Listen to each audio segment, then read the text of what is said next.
వాస్తవానికి బసవపూర్ ఒక చిన్న చెరువు ప్రాణహిత చెరువులా కట్టినప్పుడు 0.8 టీఎంసీతో కట్టినటువంటి కాన్సెప్ట్ చేసినటువంటి చెరువు.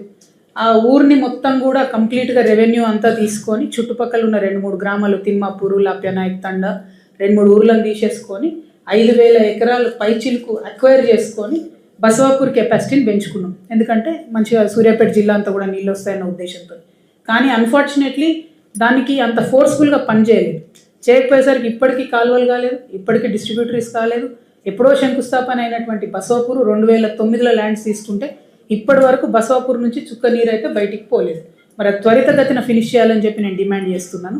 అట్ ద సేమ్ టైం మొత్తం నీటి కుండ పక్కనే బసవాపూర్ ఊరు ఉన్నది. వాళ్ళ ఇళ్ళకు నీళ్ళు వస్తున్నాయి, మిగిలిన 40-50 ఎకరాలు ఉంటే ఆ పొలాలకు నీళ్ళు వస్తున్నాయి.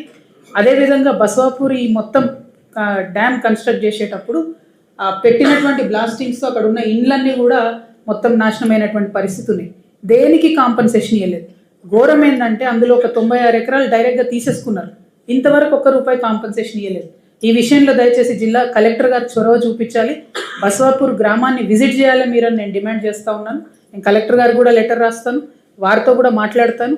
ఎందుకంటే కండ్ల ముంగట అంత అన్యాయం జరుగుతుంటే ఏండ్లకేండ్లు రైతుల భూమి గుంజుకొని డబ్బులు ఇవ్వకపోతే ఇది సరైనటువంటి ప్రజాస్వామ్య వ్యవస్థ కాదు. దీని మీద కలెక్టర్ గారు తక్షణమే స్పందించాలని చెప్పి నేను డిమాండ్ చేస్తూ ఉన్నాను.